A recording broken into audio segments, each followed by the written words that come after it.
Zevin. Only on CBS Mornings, we are excited to reveal Amazon's best books of the year 2022. Drum roll, please. Coming in at number 3, Stolen Focus, Why You Can't Pay Attention and How to Think Deeply Again by Johann Hari. I'm getting the eye. Hari. Number 2, Solito, a memoir by Javier Zamora, which tells the story of his migration to the U.S. And finally, Amazon's best book of the year is the acclaimed novel Tomorrow and Tomorrow and Tomorrow by Gabrielle Zevin. Amazon Books editorial director Sarah Gelman joins us now with more on each of these books. Yes. I'm very excited. I love having you on. I love talking about books. This is a wonderful list. Tell me how it's put together before we get into more detail. Okay, I love talking about books too.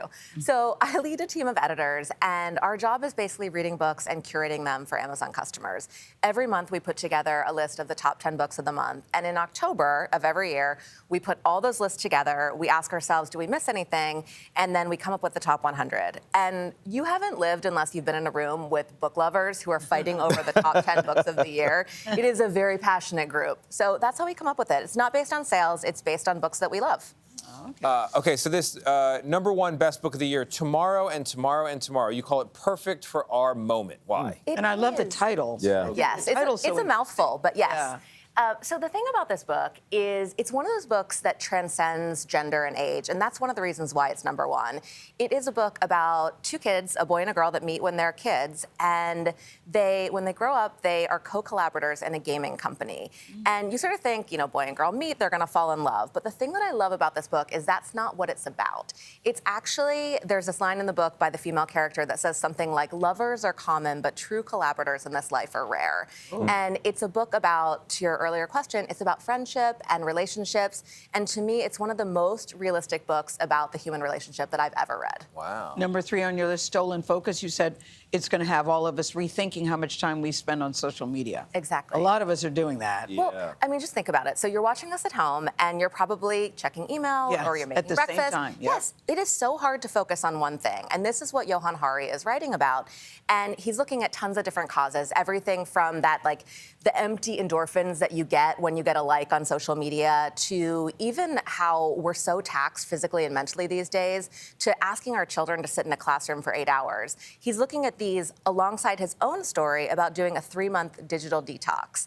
And the thing about this book is, first of all, you're not going to feel guilty. Like, we all check those boxes. We're all checking our phone all the time. He doesn't make you feel guilty, but it's also not a self-help book. This is not a, how-to. You will get some tips on how to change your focus a bit. And also, it makes you think about the societal reasons why we all are this way now. Yeah. All right, so number 4, an author not so well known. No, by you the might not name know of him. Stephen King. Yeah, You heard he's of written him? a couple books, I've heard. Published by Simon & Schuster, which is a division of the Paramount family. So what is this book, and why do you like it? The book is called Fairy Tale, and I mean, you can look at the jacket. The fairy tales that he's talking about are not the ones that we tell our children. I see a dog, an eye, and something. Yeah. Yes. So I think as grown-ups, we know that fairy tales are rooted in this dark folklore, and that's actually the fairy tale he's interested in. So this is horror mixed with fantasy.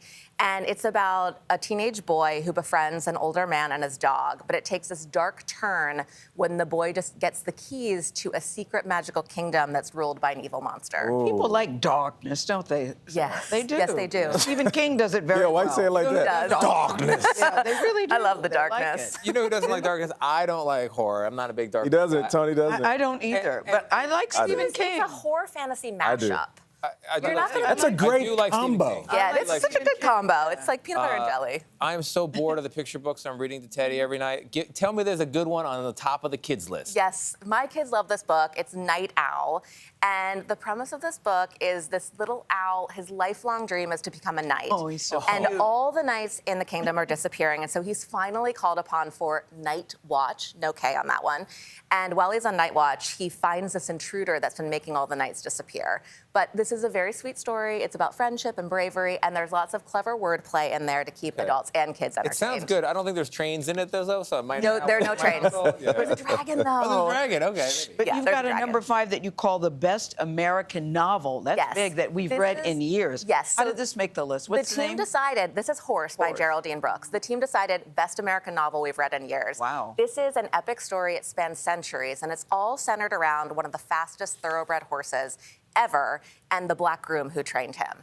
So I know Nate and I both go, I'm going to admit, I am not one for horse books, and I drag my feet on reading this book. But I started it, and I absolutely loved it. You have to trust me. In the hands of Geraldine Brooks, this book is totally fascinating. Sarah, I marvel at you every time you come. How do you do this with no notes? No notes, there's nothing in the prompter, and you just rattle these off so well and so coherently. How do you do it? I talk about books all the time. This is just what I do. Right. The benefit of reading is what we're saying. Her brain works. That's the key to relationships. Hope that you love someone like Sarah Gilman loves books. There you go. All right.